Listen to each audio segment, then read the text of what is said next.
Audience, listeners, spectacular fans, we have a very special guest to talk to us about where Betty and Ned are likely to go from here. Are likely to Ooh. go from here. Had Spectacular Spider-Man got into season 3, 4, 5, 6, 7, 8, 9, 10, in a perfect world where, we're not all screwed up as a country and everything, and Spectacular Spider-Man DVDs are flying off the shelves. It's a perfect world for everyone except for Ned Leeds, because what is up ahead for Ned Leeds? Well, before Ned Leeds was known for basically being like a poor man's version of Gonke in the Spider-Man movies, all he really was in the comics was like Betty Brant's love interest / Peter Parker's rival and the reporter for the Daily Bugle when there was no Ben Urich around, because Ben Urich hadn't really been invented yet. So if you knew the Daily Bugle reporter for a story, they used Ned Leeds. His relationship with Betty was a very, I'd call it a passive-aggressive tug-of-war, but to call it a tug-of-war would mean that, like, Ned had the advantage at one point or another. Really, it's like, he was very clearly Betty's second choice, but either Ned didn't get the hint or Ned had his own screwed-up issues, because, again, because his whole identity was as Betty's paramour and Peter's rival, we didn't really get into his background, so I don't know if he has issues with women or whatever, but for starters, Betty's dating Ned, in the Lee Ditko run because to kind of get Peter's attention. And Ned goes on his trip to Europe and has Peter drive him and Betty to the airport to say goodbye in a weird way. So he already knows that he's sharing Betty with this other person. He gets back from Europe, from his assignment. He proposes to Betty, and she says, "I have to think about it. Let me ask Peter," which is not what you want someone that you're asking to marry you say, and that really should have spelled trouble for what was ahead. But Ned's like, well, let's see where this goes. So he waited for an answer, and he waited, and all the time Betty is like fawning over Peter while Ned's waiting for his answer. Then Betty runs away from home and doesn't tell Ned or Peter or anyone where she's going. She's gone. So Ned's like, okay, what the heck? She comes back in the Lee Ramita run, and Ned is okay. And they, in fact, when she comes back and Ned sees her again, she's having lunch with Peter, the guy that, she said that she had to check with on the proposal. But they're done, so her and Ned walk off together, and a few issues later, he finally accepts her marriage proposal. And it took them a while to actually get married, which I don't know what the holdup was. Maybe Betty was hoping that Peter would come back or whatever. Either way, they get married, and Jonah sends them on a working honeymoon in Paris, like an extended assignment. And while Ned is, on assignment on their honeymoon, Betty decides that Paris is kind of boring and not romantic, and being married to Ned sucks. So she takes off and doesn't tell Ned. This is in the comics. Like, she literally says, oh, I haven't told Ned where I've gone. So she takes off, leaves her honeymoon with Ned, and kind of breaks into Peter's apartment to say, hey, let's restart things. So Ned leaves his job / honeymoon that he's on alone to track Betty down and say, what the heck? And she's like, oh, yeah, I think Peter's totally awesome. So Ned's like, can you, please tell my wife that you never want to see her again? So Peter does that. Betty runs off crying, and apparently the next time you see the two of them, it's revealed that, they had gone to couples counseling and they're giving it another try, but, she wasn't really interested in you during the proposal. She wasn't really interested in you during the honeymoon. So I don't know how round 2 of the marriage is going to work, but when she shows back up during the Nothing Can Stop the Juggernaut arc, she says, Ned and I are going to be married for a very, very long time. And I think it's something like 50 or 40 issues before she's dating Flash Thompson, because she says that Ned is at work too much.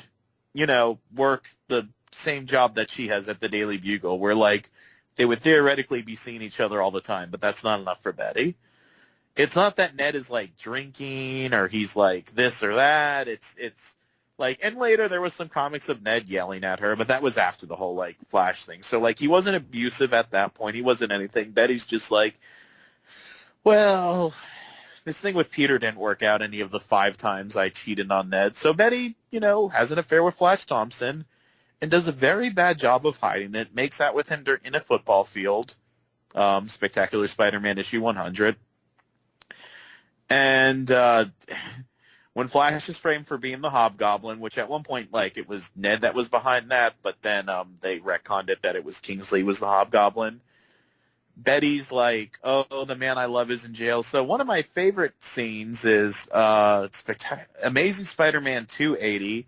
Ned is finally like, you know what? This marriage sucks. My wife is cheating on me all the time. I'm leaving.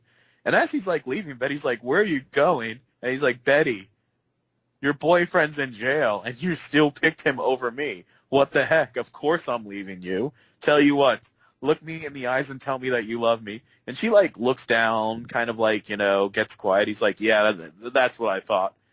Takes off. So really, really not a happy marriage. And then it's later revealed that Ned is being brainwashed by Roderick Kingsley at this time to be the Hobgoblin. So he acts like a jerk to Betty at the office. He yells at her about, like, ha-ha, your boyfriend's in jail. Ha-ha, you suck. And as being set up as the Hobgoblin, he's murdered in Europe by the Foreigner's men. And basically, once he's dead, there's a little bit of a grieving period for Betty. And by a little bit, I mean she and Flash Thompson immediately resume dating one another. And, there's issues where she's crying about her dead husband, but she's crying about it in the arms of her boyfriend Flash. So that's, if that's the legacy that Ned Lee wants, of Spectacular Spider-Man fame, good luck. He might be better off as Gonke Light, although I don't even think Gonke was invented when Spectacular Spider-Man the cartoon came out. I don't believe so either. Yeah, no, I'm pretty sure he was not. So, man, what another world ago that was. Indeed. So, quick question. Was any of their marital problems Roderick Kingsley's fault? Really? I mean, towards the end-ish, but it's like there was already problems. He just basically made more problems, but, I mean, the brainwashing was happening, after the affair started. Betty was already cheating with Flash Thompson, whether Ned was going to be brainwashed or not. And, Betty leaving on the honeymoon and, trying to get with Peter, I wouldn't really blame that on Roderick Kingsley, since that was, years before the Hobgoblin. Yeah.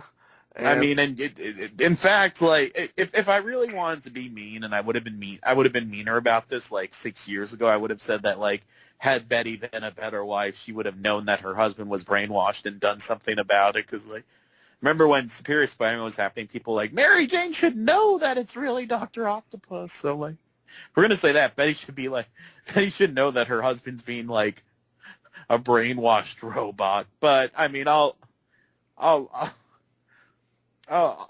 give her a pass on that one because it's really hard to know when your friends are brainwashed. Usually we just think our friends are being jerks. Indeed, indeed. So I'm thinking, I've reread Hobgoblin Lives not too long ago. I love that arc. And Betty blames all of her problems on Roderick Kingsley. Yeah, there's a part where she says, oh no, you mean all those problems between Ned, me, and Flash Thompson? If I was Roderick, I'd be like, what? No, I didn't brainwash you and Flash to have sex. You totally did that on your own.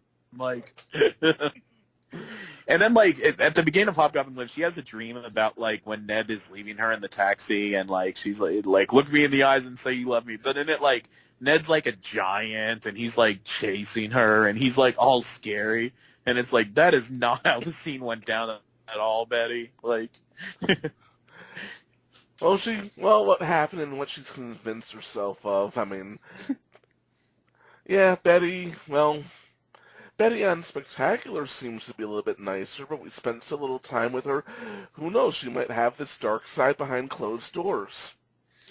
Yeah, I'm sure in season 5 they would have had her like in Peter's bedroom, like, Peter Parker, I've come for you. I've left my honeymoon. And then I'm Gwen only walk, 17 in this season. Yikes! Or and then, like however old he would have been. and then Gwen walks in.